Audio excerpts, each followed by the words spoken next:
We need money. We need incomes. So scream out, so sing out the employees all around the entertainment industry. As the WGA and SAG-AFTRA strikes continue on, Hollywood has come to a complete and utter frozen wasteland. Except for the picket lines, of course. But that does not mean that all shows have come to a complete stop. No. Some of the biggest actors, some of the biggest individuals, personalities in Hollywood are going back to work because they say their folks need food on the table.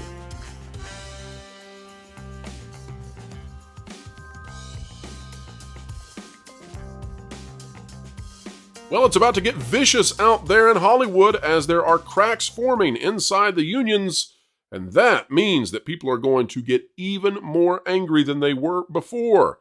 Hello there, folks. It's WDW Pro here, and we are explaining entertainment, keeping you ahead of the culture curve. Today, we are talking about what is going on with the Hollywood strike, why there are some shows now going back into production even without their writers, and why the people who are doing so are doing it unapologetically. It is infuriating those at the top of the strike and their underlings, and it's also revealing that something we've been reporting on this channel seems to be very true. That is, that the leadership at the top of these strikes, well, they don't have a clue. Let's dive into the conversation right now.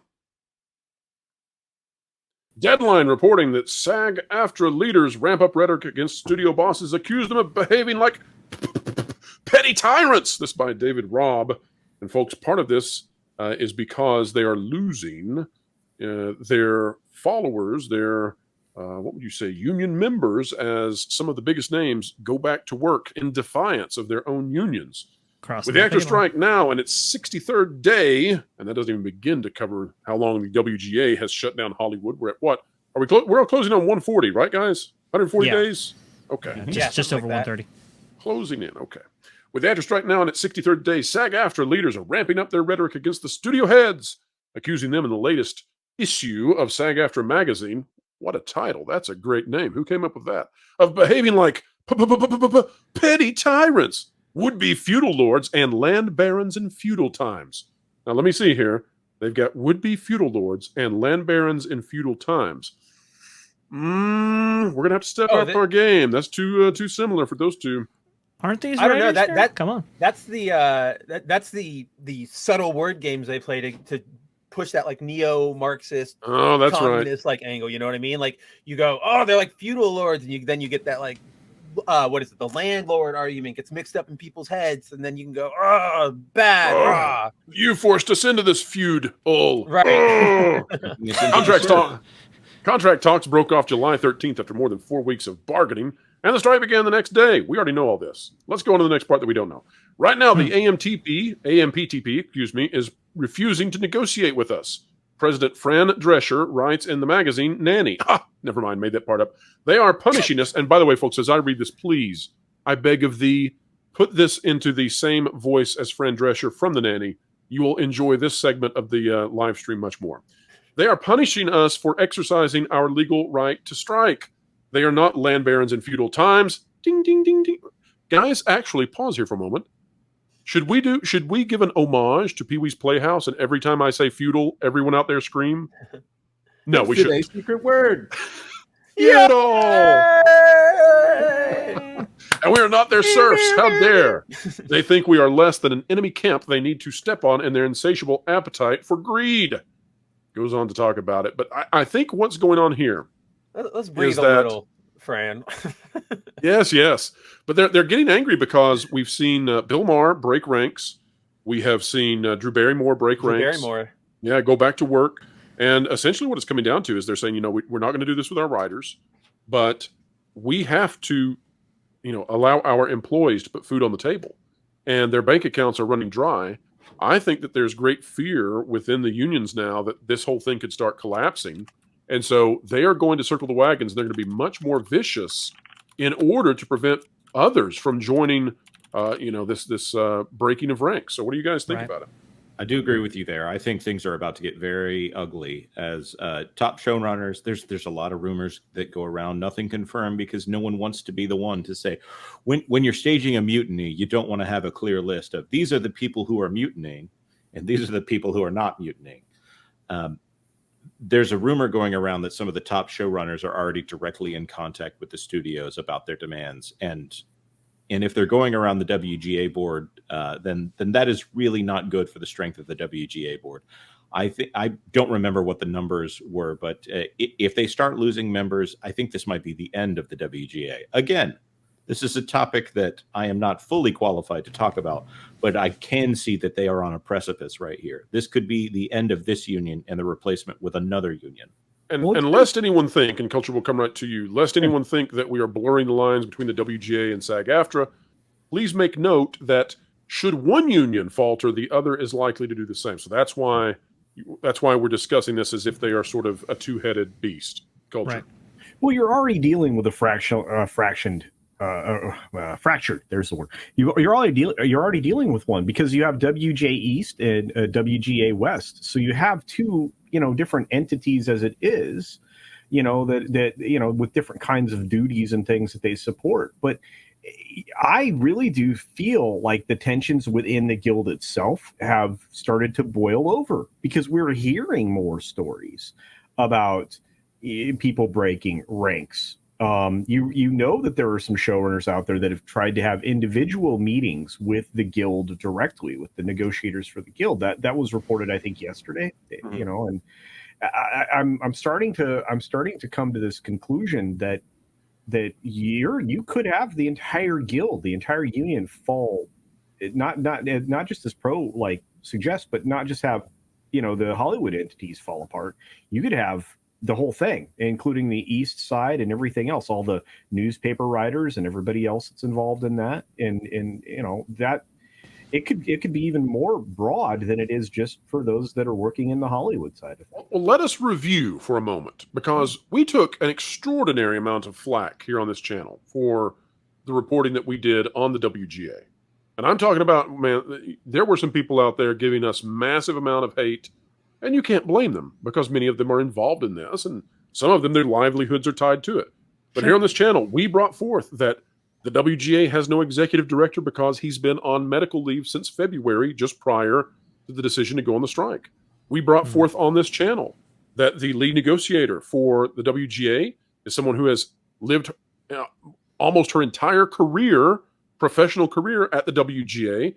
She's a research analyst. Now, we've taken flack for, calling that out. We'll continue calling it out. And we have friends who don't like it, but, they're still our friends, and we still like them and respect them. We also have called out that there is no CFO at the WGA. They went into a strike without their chief financial officer. We took flack for saying that, for putting that out in public.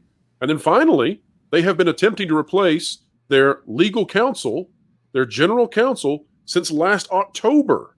And we brought that forth, and people got really frustrated that we brought that and made that public. We know that all kinds of people throughout Hollywood were watching that video that we did, and I'm sorry if it's revelatory to people who are part of the union to realize that, hey, there's something that really stinks inside our leadership. But it is what it is. Whether or not there are vacancies, there are serious issues. There are serious issues inside this strike. First of all, I agree with you, Pro, but one thing we do have on this panel right now is a vacancy that we are now ready to fill with the arrival of Miss Lorena Creole. Lorena! Hello, everyone! Lorena! How are you all doing? Well, we are wonderful now that you're here. Oh, God bless y'all. Well, welcome aboard. We're talking about the fact that some of these shows are going back into production because the union members are breaking ranks. Drew Barrymore, Bill Maher, both deciding they're going back, and I suspect that they're just the beginning, as these people have to now wrestle with the fact that, if they don't go in with their writers, so be it. But the other people inside their companies, they're losing their life savings over this. So, Lorena, what do you think about the situation? Do you think that it's about to get very ugly in Hollywood?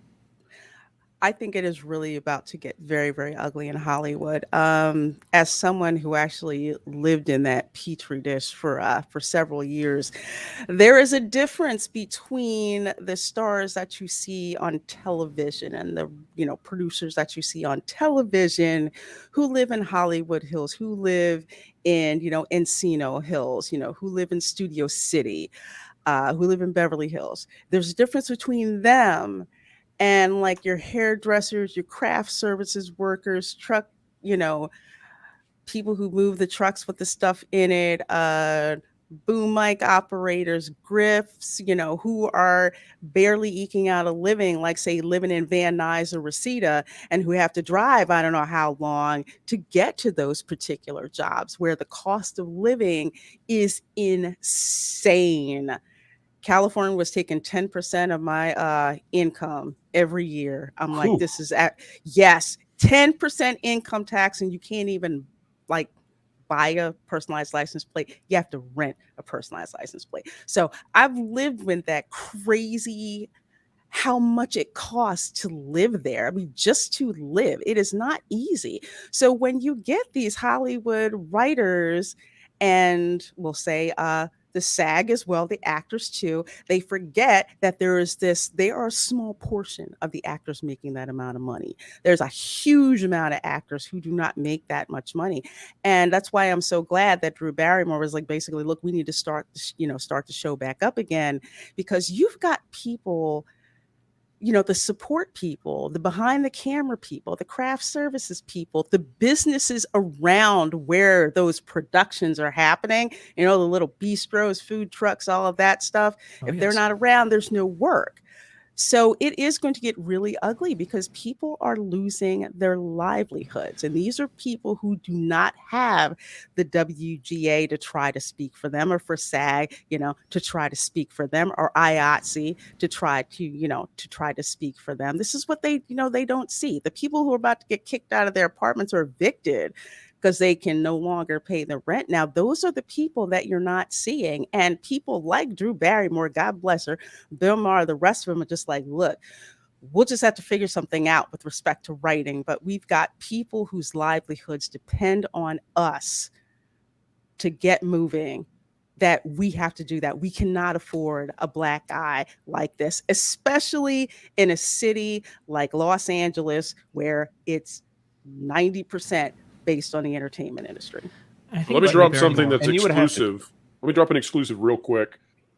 This via some numbers that were provided to the channel by Forbes. The total cost we believe that the Hollywood strike has incurred for the entire industry at this point, having started with the week of July 17th, we are now up to $1.5 billion in estimated cost to the industry from this strike. I think that, in particular, is also putting major pressure on everybody to get some kind of resolution.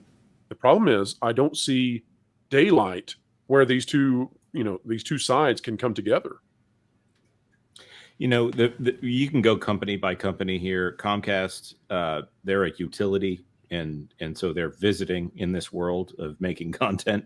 They're doing well at it for the most part. Warner Brothers is probably the one that is hurting the most, along with Paramount. Disney right now, this is not high on the priority list of disasters going on at the Walt Disney Company right now. And Lionsgate is making deals. I just don't see I know they have to be motivated. But I can see where the AMPTP or the studios that make up the AMPTP might not be that worried right now, especially compared to the writers. They have so much more money, and they're not hurting to stay in their houses because all the people employed by them right now. I'm not laughing at them when I say this, because all the people employed by the studios still have a paycheck. All the people that are on the writer's side are suffering. And that means that $1.5 billion that we believe has been incurred by the industry is probably being disproportionately shouldered by members of the union rather than the corporations, which already had deeper pockets themselves. I see both Vash and Culture have some things to say. Vash, let's go to you first and then Culture. Well, I second Jonas, and even your thoughts, Pro, is even mine. These studios have these companies over them that have such diversified interests that it's like, if we can't make content, well, then our balance sheet for these upcoming quarters without producing content, we can just funnel those towards different investments. But for the people at the bottom there, that's not a great position. And honestly, to Lorena's point, I think Drew Barrymore knows the urgency of the situation. This is an industry in transition. There are so many eyeballs now who have diversified themselves, right, in their content delivery or absorption, right? And we're on one of those platforms right now, YouTube, Rumble, Twitch, all these different places. And it's like, look, if we don't get this kind of going back here, we might be at a significant loss as these viewers just go away and don't come back. So I think that's what's playing out here as well. The other thing that is really easy to point out is Bill Maher has kind of a podcast set up on his show, so he probably is going to suffer the least. Drew Barrymore is charming and all those things. She probably is the one who needs a writer more, but at the same time, that's I don't want to insult somebody's life's work here. She's probably fine on stage without a writer. She probably needs one more than Bill Maher does. True. I agree. That was very easily. Notice, how much would you like to tiptoe through those daisies again? Well, I like Drew Barrymore. That's the thing. She's suffered enough in her life and has come out in what seems to be a nice person, and she's trying to get people back to work. All right, well, we're gonna let Culture now attempt the tulips instead. Culture, what are your thoughts on this? It's not surprising to me that they're talking about you're talking about $1.5 billion, but I would suggest it's even more to the industry overall. I mean, absolutely. Hollywood is bigger than the actors and everybody that Lorena mentioned. You go outside the guilds. I mean, I'm sorry, where do you go lunch every day if you're an actor or a movie star? Where are you and your agent meeting to conduct business? It's just like during the course of the global crisis we went through a couple of years ago, where everybody were locked up in their homes. They weren't able to support these restaurants or these individual locations that cater to the people who are in town to negotiate a deal, stay to make a film or a television project or whatever. You don't have guest stars coming in and staying at your hotel. You don't have the entourage that follows some of these people. I mean, there is a lot of other money that's tied in Hollywood. So the city itself is suffering, which is why you had the ridiculous offers from the city people. That was funny. And of course, the governor, who's, not exactly qualified to discuss these, let alone the giant deficit in his state overall. But this industry is broader than anything. So I think the direct to the studio cost may be 1.5 billion, but the direct cost to the industry itself as a whole, and I'm talking about everything, it's got to be phenomenally more money. Well, we have actually someone out in the chat who has some knowledge of this sort of thing. KMG is reporting that the Financial Times says $5 billion. That's probably right in total for the state of California. I believe it. So, right, so and you guys are exactly right. Once you break this out of the encapsulation of the industry itself, and you go into all of these various other industries that are dependent upon entertainment, whoa, this cascades all throughout. And isn't California attempting to pass legislation in order to ensure that these strikers and collect unemployment benefits from being on protest? I mean, this could really extend things out here and make the situation much worse. And you're right. That actually was legislation that got fast-tracked yesterday. It got pushed into the Senate, I think, today in California. Lord, talk about a terrible idea. I mean, it is. Guys, I'm not taking joy, in anybody losing their money. But I'm here to tell you, if you want a way to make this last forever, that's the way to do it. And you can give out money, but if no money's coming in, you got a real problem here, California. I really, sorry, Culture, I mean to interrupt you. It's like, it really offends the crap out of me, because when I was working in California and I got laid off in California and had to apply for unemployment, I lost my job through no fault of my own. So you mean to tell me that people who decided to purposely walk off the job are going to get the same kind of unemployment benefits, or this is what you're proposing? That's probably going to go over as well as a Snickers bar in a swimming pool. We've already talked about Amber Heard. Don't you dare bring your Amber Heard back. Well, it's going to thin out a system that's already been thinned out in a state that's already got massive budgetary shortfalls that, should arrive them at somewhere close to bankruptcy. And I know that seems ridiculous, but it very well could be. There billions of dollars in the hole. It's malignant, unbridled empathy, to the point that, and we all know that empathy can go to the level where it's no longer appropriate. If you've ever been to a restaurant and you've had to deal with a child where the family refuses to bring the child into order in any way whatsoever, that's unbridled empathy, right? We're seeing an entire state now doing that. And, there are consequences, just like there might be the next time you're at Bennigan's. And it is a wrap for the day, folks. We hope you enjoyed it. If you did, consider clicking the like button, share, subscribe. And when you click it, you stick it to the algorithms. It's the notification bell. Drop a comment down below. We covet your comments. We care about what you think. And we would love to know, do you believe that the WGA Hollywood SAG-AFTRA strikes are going to come to an end anytime soon? If not, where does this go? What's going to happen? And how ugly, nasty, vicious is it going to be? Drop your comments down below. Don't be vitriolic yourself. That's our word for the day. And folks, wherever you are, whatever you're doing, keep learning, keep growing, and keep having fun.